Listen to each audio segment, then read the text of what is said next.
Te damos la bienvenida a tu programa Palabras de Vida Eterna.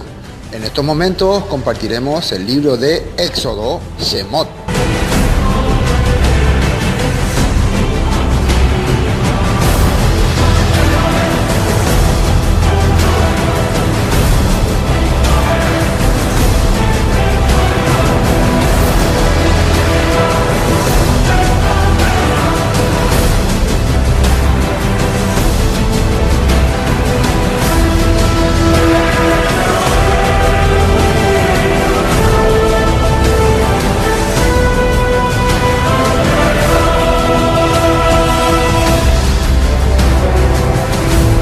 Libro segundo de Moisés. Éxodo. Éxodo capítulo 11. Éxodo capítulo 11. Pero para ver el 11 vamos a mirar un poco el 10. Para recordar. Habíamos visto dos plagas en el capítulo 10. Final. Las plagas de la langosta y las plagas de las tinieblas. Y vimos cómo las langostas acabaron con todo lo que había quedado del granizo, ¿no? Y después finalmente, de sorpresa, una de las plagas que llegaron de sorpresa era la plaga de la úlcera y ahora también esta plaga de las tinieblas. ¿Y cuál fue la característica de esta plaga? Que dice que era muy denso, ¿sí se puede decir? Espeso.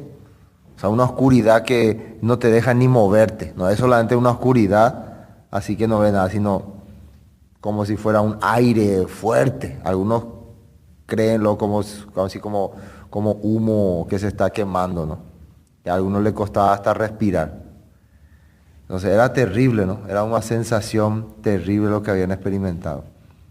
Pero ¿qué pasó acá en el versículo 27? Pero el Eterno endureció el corazón de Faraón y no quiso dejarlo ir. Acá ya Dios mismo le hace cerrar a Faraón su corazón, esforzándose para no aceptar la palabra. Y eso quiere decir que en los últimos tiempos la gente se va a esforzar para no querer escuchar. No es más que va a ser como persecución o va a ser que alguien le interrumpe así. Muchas veces antes, yo quiero servir a Dios, pero alguien me molesta. No. La persona va a tener que esforzarse para que no haga la voluntad de Dios. Esto está mostrando cómo va a ser en los últimos tiempos. Bueno, pero como estamos llegando en esta fue la novena plaga, ¿no? La plaga de las tinieblas. Las tinieblas representa falta de palabra, falta de haber atendido durante todo este tiempo lo que el Eterno estaba haciendo.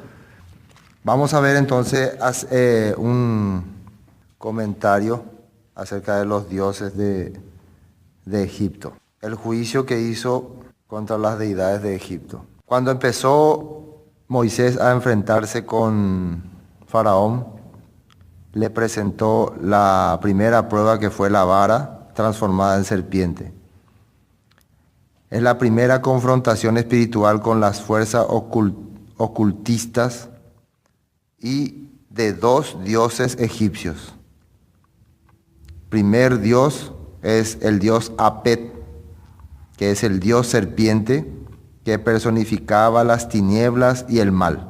Los egipcios tenían un dios que se llamaba Apet, que tenía forma de serpiente, y siempre hay figuras en los manuscritos egipcios que esa serpiente interrumpía así a sus enemigos. Supuestamente ellos creían, cuando hacían guerras de barco, que esa serpiente entraba y los rodeaba y los tumbaba y los hundía, así, ¿no? Sí, ellos creían. Después, justo eran dos varas, ¿no? Los egipcios presentaron dos varas convertidas en serpiente porque era otro dios, el dios Etjo, o diosa egipcia del delta, protectora de los faraones. Por eso es que los faraones llevaban también una serpiente, ¿no? en su vestimenta. Bueno, contra estos dos dioses peleó primero Moisés, demostrando que no tienen poder. Cuando le devoró la vara de Aarón, la vara de Moisés, a esas dos serpientes, demostró que esas serpientes no tenían realmente poder, realmente no eran poderosas. Ahí le está quitando también la autoridad al faraón. Dice, la vara de Aarón transformada en serpiente se come las otras dos juntas, demostrando el poder y la autoridad del eterno Elohim sobre estos dos potentes dioses egipcios. Las aguas se convierten en sangre. Esa fue la primera plaga después de haberse presentado Moisés ante el faraón. Entonces, Elohim demuestra su poder sobre tres dioses de imponente adoración entre los faraones. Primer Dios, esto es cuando va a demostrar su poder a dioses que protegen el río Nilo. El dios Sobet, que es el dios cocodrilo. Es un dios que tiene cara de cocodrilo, ¿no? Hemos visto en alguna figura cuando ven así historia de los egipcios. Creador del río Nilo. Ellos creen que este dios es el que creó el Nilo, ¿no? El dios Nun, así se llama, Nun. Ya habíamos hablado de él cuando tocamos eso. El dios cornudo, protector de las fuentes del Nilo. Y otro dios, el dios Api, dios de las inundaciones del río. El río Nilo era de la fuente principal de abastecimiento de agua y de vida para todo egipcio. Sin él no se habría desarrollado la nación egipcia. La adoración era hacia los dioses y el río desbordaba y administraba a todo el país. Era el dador de la vida misma de la nación. Entonces, al convertir el río en sangre, prácticamente le está anulando a las fuerzas que le daban la vida a los egipcios. Una forma de que Dios estaba demostrando juicio contra los dioses egipcios, ¿no? Después aparece, ¿cuál era la segunda plaga? Las ranas, ¿no? Las ranas. Vamos a ir recordando los capítulos. En el capítulo 7 aparece la plaga de la sangre y en el capítulo 8 aparece la plaga de las ranas. Esta plaga está dirigida hacia una diosa que se llama Heket, diosa con cabeza de rana, Heket, diosa de la fertilidad, la siembra, la germinación y los pastos. Los partos y los partos, los nacimientos. Dice, al morir estas ranas crearon un gran olor tan horrible que dice la Biblia que la tierra apestaba. Bueno, entonces una vez más demostrando su juicio contra esta diosa Heket. Después, la plaga de los piojos. La plaga de los piojos. Eso está acá en el capítulo 8, versículo 16, ¿no? La plaga de los piojos. Y fíjense, esta plaga era un insecto que era muy aborrecido por los egipcios. Pero ellos no pudieron evitar. A partir de esta plaga, ya los magos no podían más hacer nada. Ya los magos, ya los hechiceros de Faraón, ya no podían controlar ya. Ya perdieron autoridad. Hasta las ranas ellos lograron sacar también ranas del río, lograron hacer aparecer ranas, pero no podían hacer desaparecer. Pero acá con el piojo ya no podían más.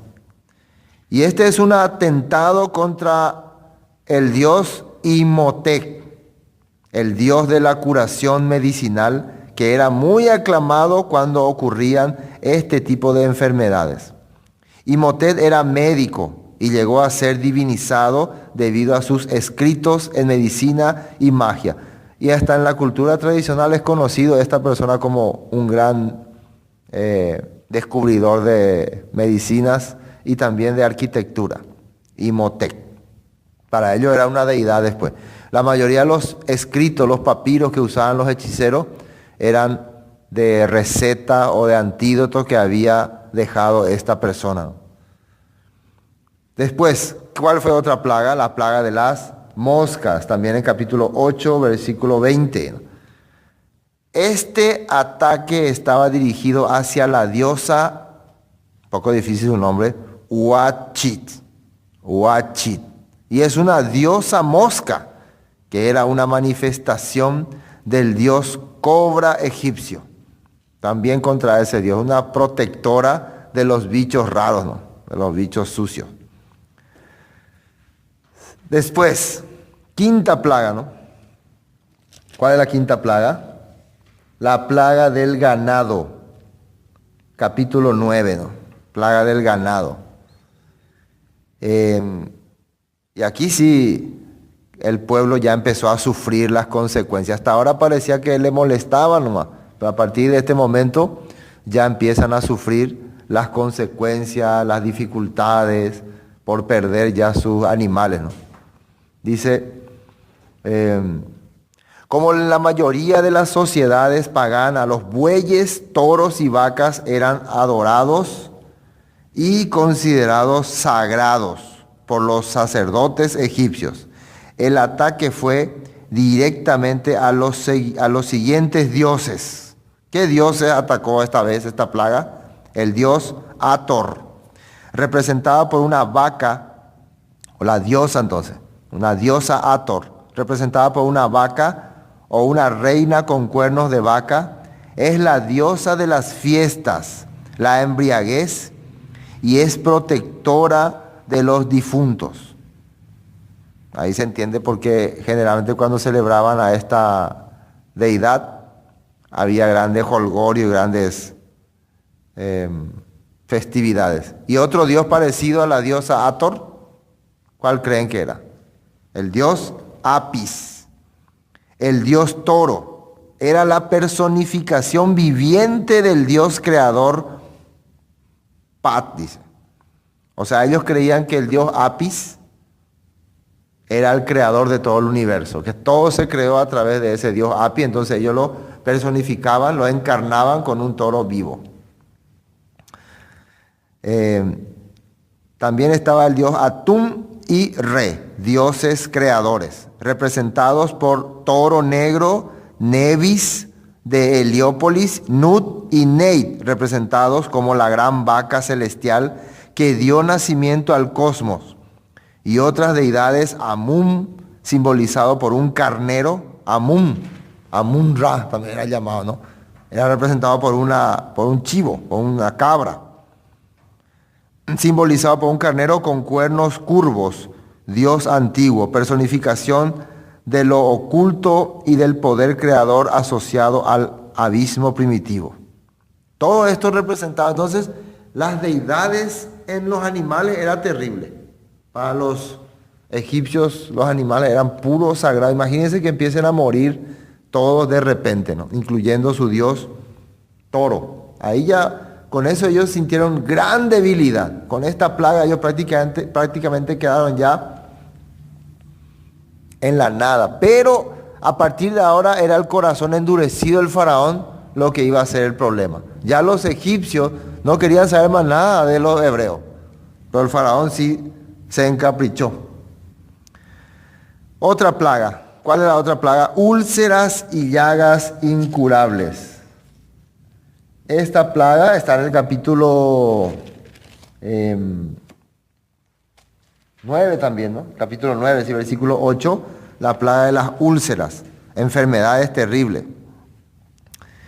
Y una vez más los dioses egipcios no pudieron hacer nada. El ataque estaba dirigido hacia dos dioses fuertes. Uno, la diosa Sekhmet, diosa guardiana contra las enfermedades y diosa de la guerra. Y también contra el dios Imhotep, dios de la medicina y las sanidades. Otra vez entonces el dios... acá ya aparece una diosa de las enfermedades y este dios de la medicina, que son, una vez más, puestos en vergüenza. Todos estos dioses, todas estas deidades, todas estas divinidades están representando igual a las creencias que tiene hoy en día la humanidad. La humanidad también cree en eso. Cree en el dios de la vaca, cree en el dios de la agricultura, siempre le está dedicando sus actividades a una deidad que se ha inventado. Por ejemplo, el santo del pan y del trabajo, ¿no? Se adora, ¿no? Hoy a un santo del pan y el trabajo. Y la gente le hace acontecimiento. Todo el día estuvo explotando bombas, ¿no? En homenaje a esa deidad. Entonces, la misma mente que tenían los egipcios tiene hoy la humanidad. Confiar en personalidades o en personajes que ellos creyeron que hicieron alguna vez algo y le convierten en dioses, aunque hoy en día le llaman santos, ¿no? No le dicen dioses, pero es igual, es igual. La palabra Dios o Elohim significa simplemente poderosos o fuertes o jueces. Entonces ellos también creen que tal santo tiene poder, entonces es un Dios. No, pe hay poderosos, pe santo y poderoso, y la pe peña en boeana. Vos tenés que orarle o rezarle a ese santo, ese tiene poder, así la gente cree.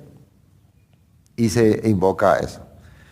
Bueno, entonces, una vez más avergonzado estos dioses, Samek, diosa guardiana contra las enfermedades, y la diosa de la guerra, Imhotep.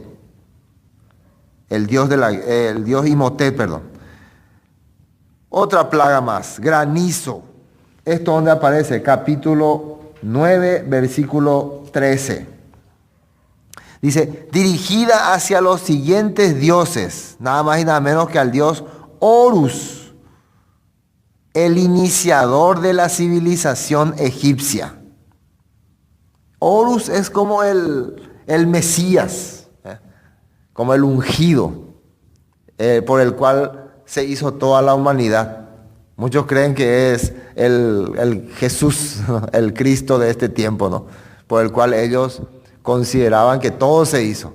Entonces, él controlaba los vientos, los huracanes, las tormentas, el clima. Él controlaba todo, porque por él y para él fueron creadas todas las cosas, ¿no?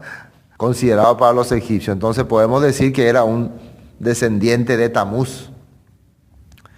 Bueno, dirigido hacia los siguientes dioses. Horus, el iniciador de la civilización egipcia. Shu, el dios del aire y dador del cielo. Set, el dios de las tormentas y protector de las cosechas. Y otro dios, Neper, el dios de las cosechas de granos, etc.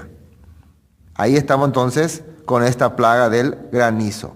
Venimos a la octava plaga, ¿no? La plaga de langostas. En el capítulo 10 aparece la plaga de las langostas, que fue avisado, ¿no? Al faraón. La lista de los dioses atacados con esta plaga son, acá hay una larga lista, ¿no? Netfri, la diosa que guardaba y protegía las semillas. Renenutet, diosa de las cosechas. Het, dios de la tierra. Esek, diosa de la abundancia. Todos estos dioses entonces fueron avergonzados cuando aparecen estas langostas y destruyen las cosechas de los hebreos. Estamos recordando, ¿no? ¿Contra quién lo que está peleando Elohim? Contra las creencias. Lo que el Padre está queriendo hacer es romper la creencia del faraón y de los egipcios y de los hebreos también. Porque durante muchos años los hebreos vivieron sometidos a esta creencia. Por más que ellos tal vez tenían su Dios verdadero, su Elohim verdadero, pero ellos vivían obligados a creer en estas cosas. Y ahora como novena plaga, después de haber experimentado todo, después de haberle dado todas las dudas posibles, novena plaga viene las tinieblas. ¿Y contra qué Dios creen que fue el ataque de las tinieblas? Una de las deidades principal de los egipcios y creo que de esta época también. Se llama el ataque de las tinieblas, novena plaga. Esto está en el capítulo 10, versículo 21, ¿no?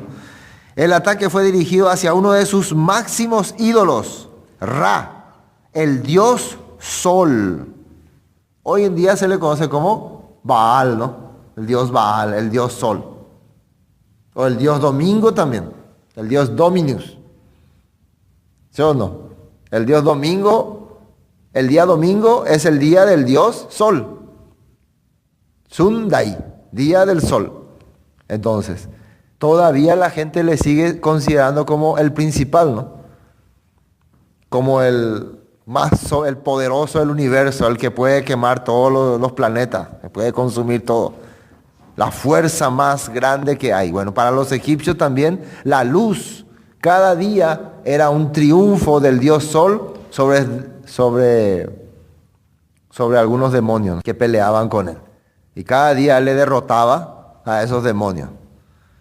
Entonces, para los egipcios cuando amanecía era un día en que el dios Sol nuevamente triunfaba, por eso ellos hacían sus reuniones, sus cultos al amanecer. Jamás de los jamases los egipcios te van a hacer una reunión o un culto a la tardecita, o a la noche. A la noche ellos se esconden todo, porque tienen miedo de algunos espíritus. Una diosa, ¿no?, que le tenían miedo que le devoren, ¿no? Por eso llevaban amuletos, protectores, así. Bueno. ¿Gato? Gato, llevaban gato. Bueno, el dios Sol, máximo exponente de los dioses egipcios. Su hijo, el faraón, también caía en completa oscuridad, en una impotencia al no poder evitar que esto sucediera. Y esto es interesante. A Ra le consideraban padre de los faraones. O sea, padre de los faraones. Porque a los faraones se le consideraba hijo de los dioses o hijo de Dios. ¿Está bien? Y el hijo de Dios tiene que reinar todo el mundo con el poder de su padre.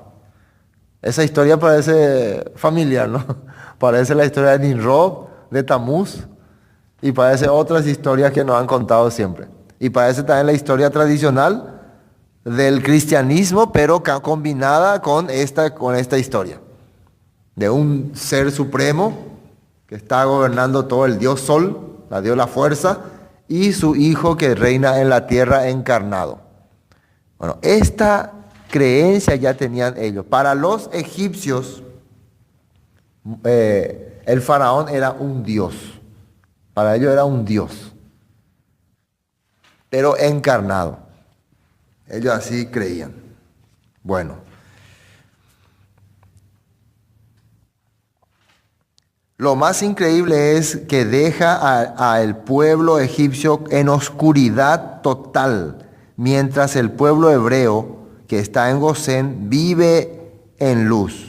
Elohim les muestra a los egipcios no una oscuridad cualquiera, sino una oscuridad aterradora, infernal, terrorífica. Fueron 3 días en el cual nadie podía verse con el otro. Ninguno vio a su prójimo, ni nadie se levantó de su lugar en 3 días. Eso sale en Éxodo 10:23. Entonces, no fue una oscuridad común. Fue una oscuridad que daba miedo, que daba terror. ¿Por qué tuvieron que experimentar? Recuerden que después de este acontecimiento terrible iba a venir el juicio final. Para los egipcios, dolor y tristeza. Para los hebreos, libertad. Quiere decir que después de mucho tiempo, cuando la persona no pudo captar el poder, el valor que tiene, la obra de Dios en su vida, las manifestaciones que ha hecho, las demostraciones que ha hecho, tiene 2 opciones. O quedarse en total oscuridad, con miedo, con terror, esperando el juicio final, o estando iluminado por la fuerza del Todopoderoso, que eran los hebreos. Y me imagino ya los egipcios que se unieron con los hebreos, porque para esta altura muchísimos egipcios ya notaron que Faraón no era un dios. Más bien ellos creían que el poder verdadero estaba en Moisés. Le consideran a Moisés como todo un líder. Bueno, eso es para ver un resumen de las 10 plagas que hemos estado viendo hasta ahora. Ahora vamos al capítulo 11. Es un capítulo previo a la plaga final, ¿no? ¿Qué dice? Dice, el Eterno, versículo 1, dijo a Moisés, una plaga traeré aún sobre Faraón y sobre Egipto, después de la cual él os dejará ir de aquí y seguramente os echará de aquí del todo. Seguramente. Ahora Dios le está diciendo, a partir de este momento ya se va a cumplir todo el plan que yo había trazado. Recuerden que ya Dios le había hablado de contar el mes. Ya está siguiendo ya el curso del nuevo mes. Están pasando ya los días. Y se estableció el tiempo de luna llena, el momento en que está iluminado, el 15, para que pueda cumplirse el juicio final. Para que pueda cumplirse la sentencia que el Todopoderoso marcó. Y esta vez sí le va a dejar ir, dice. Ahora, versículo 2. Habla ahora al pueblo y que cada uno pida de su vecino y cada uno a su vecina alhajas de plata y de oro. Y el Eterno dio gracias al pueblo. Versículo 3 dice, y el Eterno dio gracia al pueblo en los ojos de los egipcios. También Moisés era tenido por gran varón en la tierra de Egipto, a los ojos de los siervos de Faraón y a los ojos del pueblo. Dios le dice a Moisés, decirle a los hebreos que le pidan a los egipcios tesoros, ¿no? Joyas. Imagínense, durante toda su vida ellos fueron esclavos.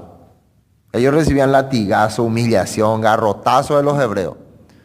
Después de 9 plagas, con la última la tiniebla, ¿qué es lo que los egipcios, lo más que quisieran los egipcios hacer que es? Que se vayan los hebreos. Por favor, váyanse. Entonces, es típico de la persona que te maltrató, te esclavizó, mandarte con la mano vacía, porque es una manera de vengarse. Hay muchos que a su empleado, para vengarse, le despiden sin pagarle nada. Estás despedido sin sueldo, sin nada, sin nada. Hay muchos que hacen así. Eso es un pecado delante de Dios. Si vos le vas a destituir a alguien o quitarle su puesto, la ley mismo del país exige la indemnización, cuanto más el Todopoderoso. Tenés que darle una indemnización, una recompensa por dejar de prestarle su servicio. Pero en el mundo eso no existe. El que quiera vengarse, el que quiere maltratar al débil, le abusa de su confianza y después le deja ir con la mano vacía. Pero fíjense que ahora Dios está diciéndole, pídanle a los egipcios joyas. Y acá dice muy bien qué tienen que pedirle. ¿Qué cosa dice que tienen que pedirle? Versículo 2. Habla ahora al pueblo y que cada uno pida a su vecino y cada uno a su vecina alhajas de plata y de oro, ¿no? Así dice. Alhajas de plata y de oro. El Eterno hizo que los egipcios, versículo 2. Por favor, dile al pueblo que cada hombre pida a su vecino y cada mujer a su vecina joyas de plata y joyas de oro. Por favor, que pida. Y el Padre dice que van a darle. Quiere decir que nuestra vida en este mundo, nuestra vida y todos los malos ratos, todos los sufrimientos que nos hicieron pasar la gente, las injusticias que nos hizo pasar, si nos hicieron trabajar de vale, si ellos pensaron que se iban a salir con la suya, estaban equivocados. La Biblia dice que Dios nos va a recompensar. Entonces, toda esa persona que pensó que abusó de la confianza de alguien, le estafó a alguien, le quitó de balde su dinero a un inocente, tarde o temprano va a quedar despojado de todo. Y todo se le va a entregar a los hijos de Israel. Todas sus joyas tienen que darle. La mayor parte. El pueblo entonces del Todopoderoso va a ser recompensado por la humanidad en los últimos tiempos. Así está escrito en la Biblia, que en los últimos tiempos vendrán de lejos y traerán las riquezas del mundo ese. Quiere decir que alguien tiene que disfrutar o tener o poseer esas riquezas, y ese es el pueblo de Todopoderoso. Eso es lo que nosotros anhelamos y buscamos. No es que trabajamos para una recompensa, pero el Padre recompensa a los que le han sido fieles. Como el rey David, ¿se acuerda el rey David? Cuando él regresa del triunfo, después de haber ganado la guerra contra su hijo, se le aparece un hombre llamado Barzilai que le había ayudado en situaciones difíciles, en lo que podía. Y él le recompensa, aunque él no acepta esa recompensa, yo ya no necesito, le dice, pero le lleva a uno de sus criados para que puedan ser miembros de la realeza, ¿no? Entonces, para el rey David era muy importante ese beneficio, ese trabajo que había hecho Barzilai con él y le recompensa. Una persona que de verdad ha dedicado su vida a Dios, su tiempo, se ha sacrificado, jamás Dios le va a considerar que perdió la vida, que perdió el tiempo. Hoy en día muchas personas piensan eso, que servir a Dios, predicar la palabra, hacer las cosas para Dios es perder el tiempo. Por eso están dedicados a otras cosas. Piensan que el mundo le va a recompensar. Vean nomás cómo el mundo le recompensa mucho, con dolor, tristeza y amargura. Como dice el rey Salomón, acuérdate de tu Creador en los días de tu juventud, ¿no? Antes que vengan los días en los cuales diga, no tengo contentamiento. Acuérdate qué quiere decir servirle, seguir su palabra, hacer sus proyectos, cuando tenga fuerza, para que cuando sea viejo, cuando esté en los últimos tiempos, pueda decir, viví una vida próspera. Así puede decir. Viví una vida próspera, viví bien, disfruté mi vida, así puede decir.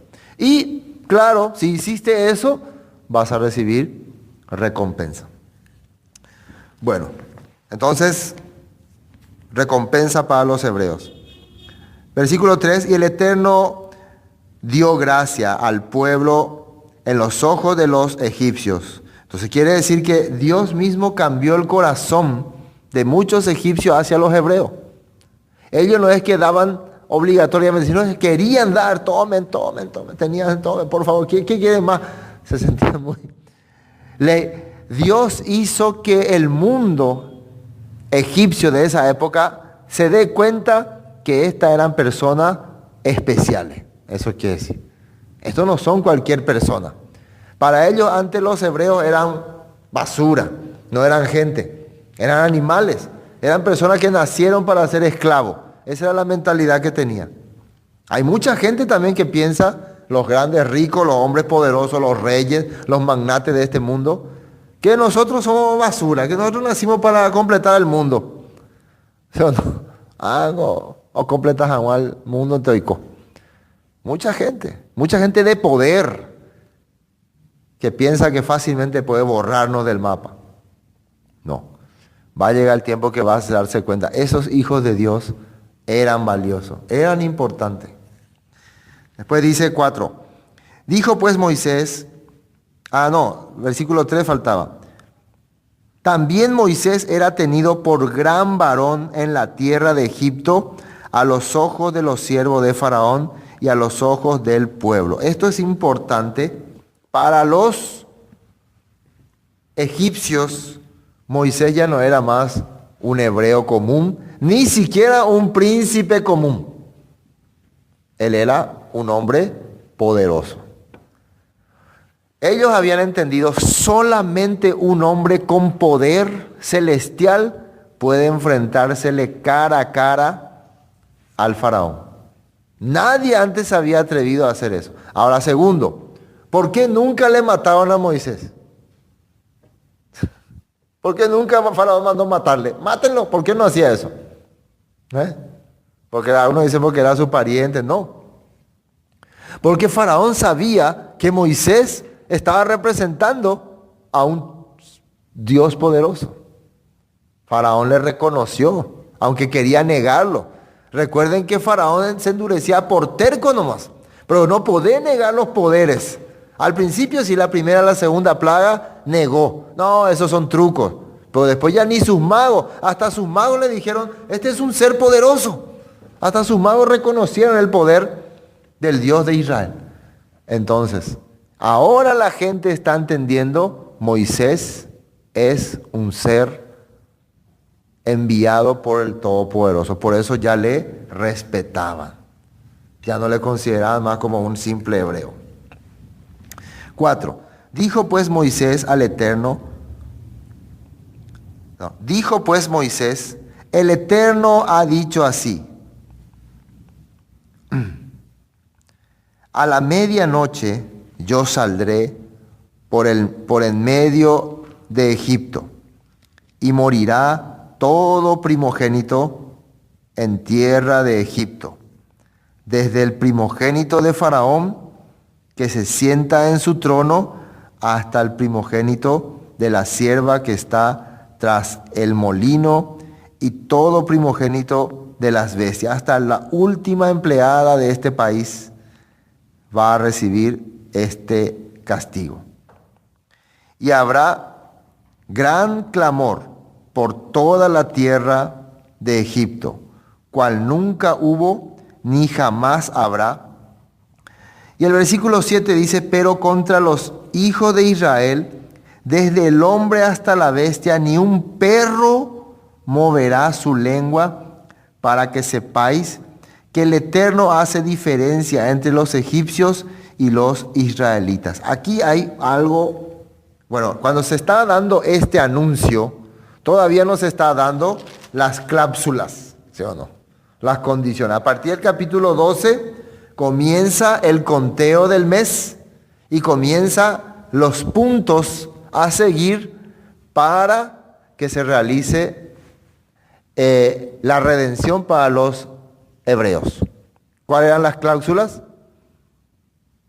Preparar un animal, ¿se acuerdan? Preparar un animal en el día 10, tenerlo unos cuantos días ahí, después degollarlo, y la sangre cubrir sobre las puertas de los hebreos, sobre las casas de los hebreos, de cualquiera que pintaba con la sangre de los hebreos iba a ser librado de este juicio. Y cuando entremos en el capítulo 12 vamos a detallar ese punto. ¿Qué representaba eso? Eso era una cosa conocida, no era algo nuevo. Para nosotros parece que es algo nuevo, no. Eso era una estrategia que se usaba luego en tiempos de guerra. ¿Sabían ustedes? Era una estrategia que se usaba antes. Cuando va a atacar un país, generalmente había un tipo señal que ponía la gente que quería hacer entender que se rendía a ese gobernador o a ese rey que está viniendo. Entonces el problema era que si el atacante triunfaba, entonces todos esos que pintaron su casa van a vivir después del triunfo. Pero si el atacante perdía, al día siguiente el rey iba a mandar a ejecutarle a toda esa gente por traición. Por eso tenés que estar bien convencido. Por ejemplo, un ejemplo tenemos en Rahab la ramera, ¿no? ¿Se acuerdan qué le dijo Josué que haga Rahab? ¿Qué era que le dijo? Que ponga una cuerda, ¿no? Bueno, pero ese es un tema para la próxima capítulo 12. Ahora estamos todavía en el anuncio. Todavía no están las cláusulas. Recién se le está avisando a Faraón, así va a ser Faraón, así va a ocurrir. Para que él pueda pensar, meditar, y va a tener tiempo él en este momento. Pero, como siempre, hasta Faraón. Ni este anuncio le movió un poco el tapete. Versículo 5. Y morirá todo primogénito en la tierra de Egipto, desde el primogénito de Faraón. Se le está sentenciando a muerte al heredero al trono, que se sienta en su trono, hasta el primogénito de la sierva. Versículo 6, y habrá gran clamor por toda la tierra de Egipto, cual nunca hubo ni jamás habrá. Pero contra todos los hijos de Israel, desde el hombre hasta la bestia, ni un perro moverá su lengua. Y aquí dice, para que sepan que el Eterno hace diferencia entre israelita y egipcio. Y descenderán a mí todos tus siervos, e inclinados delante de mí dirán: vete tú y todo el pueblo que está debajo de ti, y después de esto yo saldré. Después de esto yo saldré. Y salió muy enojado de la presencia de Faraón. Acá dice que Moisés salió muy enojado. Bueno, hay que entender que Moisés le está diciendo lo que va a ocurrir en forma profética. Pero la verdad había una manera de poder salvarse. Esta es la única plaga que la verdad no va a haber distinción entre hebreos ni egipcios. Es la única plaga que el ángel va a venir a matar a todos los que no estén pintados la sangre. Pero esta cosa no le dijo Moisés al faraón. ¿Por qué? Se sospecha porque Faraón trataría de interrumpir esta acción, trataría de interrumpir este trabajo, ¿no? Entonces lo único que tenía que hacer Faraón, que era entonces aquí rendirse ante Moisés. Lo único que le quedaba es rendirse antes que llegue este juicio. Él podía rendirse, podía decir, por favor, perdóname, quiero ser parte de este pueblo. Y lo que hubiera ocurrido, si él se rendía, él iba a participar de la fiesta de Pesa. Eso hubiera ocurrido, porque se iba a hacer esa celebración. Pero él endureció su corazón. El primogénito, había una creencia que tenían los egipcios. Ellos creían que el primogénito heredaba el alma o el espíritu del padre. Por eso ellos creían que Ra alguna vez fue un dios y luego su primogénito vino a la tierra y heredó su alma, su espíritu. Es la misma historia de Nimrod y era como el hijo de Dios. Entonces ellos creían que eso continuaba en el siguiente hijo. Entonces el hijo del faraón heredaba otra vez el alma de Ra. Entonces ellos creían que cada primogénito era un heredero celestial. Pero aparte, entre todos los egipcios, creían que parte de su cuerpo, parte de su legado, traspasaba a su hijo primogénito y ellos iban a disfrutar en el mundo de los muertos, algo así, el resto de lo que quedó de su vida. Entonces, el que pierdan a sus primogénitos es como que pierden su vida, pierden su legado, pierden su autoridad, todo pierden. En el caso de los hebreos, el que sus primogénitos sobrevivan, quiere decir que en ese momento ellos son consagrados para el eterno. Por eso es que el Padre dice, los primogénitos, todo aquel que abra matriz me va a pertenecer, dice. ¿Entienden? Entonces el mismo pensamiento tenían los egipcios, pero ellos estaban desafiando al Dios de Israel y precisamente Israel es llamado por Dios su primogénito. Ellos querían esclavizar al primogénito del Dios Todopoderoso, por eso el Dios Todopoderoso va a acabar con sus primogénitos. Ese es el problema. ¿Israel qué es? Israel es el primogénito entre muchos pueblos. Quiere decir que Dios comenzó con Israel como su pueblo elegido, como el primer pueblo. No quiere decir que iba a ser el único, sino como el pueblo con el cual iba a comenzar a bendecir a las naciones. Y que iba a encabezar la conquista del plan de Dios. Iba a ser Israel. Hay una palabra que Mateo dice, Mateo, ¿no? Una palabra, de Egipto saqué a mi hijo, ¿no? De Egipto saqué a mi hijo, ¿no? Mateo dice esa palabra haciendo referencia a el Salvador, ¿no? A Yeshua. Quiere decir que Yeshua, si está usando una palabra que sale en Éxodo, quiere decir que para Dios Yeshua representa a Israel. ¿Y Yeshua qué era? Era la puerta, era la luz, era la cabeza, era la piedra angular. ¿De qué? De Israel. Y si es de Israel, entonces es de todas las personas que están en el mundo que se hacen parte del pueblo. Bueno, eso es lo que representa la primogenitura. Eso es lo que está en juego aquí. Desafiar al sistema del mundo. El mundo también establece sus primogénitos, establece sus líderes, establece sus cabezas, ¿no? La ONU, las Naciones Unidas, en la época de Faraón era Faraón, en la época de los romanos eran los romanos, en la época de los griegos eran los griegos. Siempre el mundo ha establecido su liderazgo, su control mundial. Siempre ha estado en contra del plan de Dios, del primogénito de Dios. Y siempre le han hecho la guerra. Todos los grandes imperios que se han levantado en alguna manera trataron de interrumpir al pueblo del Todopoderoso. ¿Sí o no? Todos trataron. Bueno, finalmente, ¿qué pasó aquí? Para terminar este capítulo. Versículo 9. Y el Eterno dijo a Moisés: Faraón no os oirá, para que mis maravillas se multipliquen en la tierra de Egipto. No les va a escuchar. Y ahora van a ver todo lo que voy a hacer. Él no va a escuchar, porque tiene que mostrar mi poder ante ellos.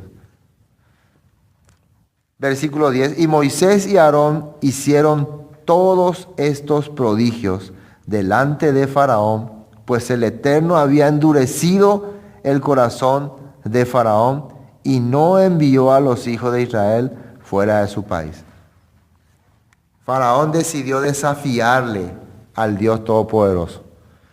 Hoy también, la gente que retiene la palabra, retiene el plan de Dios, es como si le estuviera desafiando al Todopoderoso. Si nosotros retenemos el Shabbat, ustedes se rebelan, cuando sean más grandes se rebelen contra el Shabbat. No, va el Shabbat, pico. Eso era algo que mi papá nomás por burro no obligaba a hacer. Entonces ustedes van a estar usando el carácter de Faraón. Esa es la verdad. Ustedes se resisten a lo que Dios estableció. Quieren cambiar, quieren ir a otro sistema. Entonces estarían rebelándose contra el creador de todas las cosas. Estarían teniendo el mismo corazón del Faraón. Y es lo que ocurre ahí con mucha gente. Como dice acá, Hapsab, fortalecer, resistir. La humanidad en este tiempo está resistiendo a Dios. Sabe que hay un Dios todopoderoso, un Elohim todopoderoso. Sabe que ha hecho maravillas, pero se resiste a seguirle. Quiere aguantar, quiere ver hasta dónde puede aguantar. Por eso es que no sigue a Dios, no hace las cosas de Dios, está pendiente, está desde lejos, quiere ver. Ese era Faraón. Imagínense, 9 plagas aguantó, ¿cuál aguantaste ahí? Pero ahora se le amenazó a su hijo, tu hijo va a morir. Pero él no podía ver, no podía más distinguir. La persona que ya está sujeta, o sea, se ha resistido mucho al poder de Dios, después ya no ve más nada, hasta que cae sobre él el juicio. Y vamos a ver que al final hasta su ejército va a perder. El duro, duro seguirá. Bueno, el siguiente capítulo va a ser ya el comienzo de la libertad, la fiesta de Pesa, el tiempo en que el pueblo recuerda la celebración de Pesa, una de las festividades que nosotros hacemos cada año, ¿no? Y eso vamos a hablar, aunque no estamos en tiempo de Pesa, pero el próximo culto va a ser sobre la fiesta de Pesa. ¿Qué se trata? ¿De qué es? ¿En qué consiste? ¿Cuáles eran los puntos? Por eso tal vez vamos a tocar en 2 o 3 cultos completos, ¿no? Para poder entender. Bueno, ya está aquí.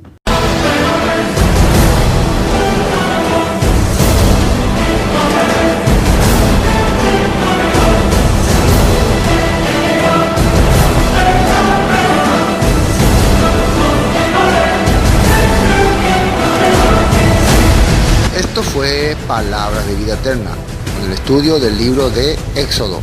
Para cualquier información, 0181 60 46 77. Bendiciones y hasta pronto.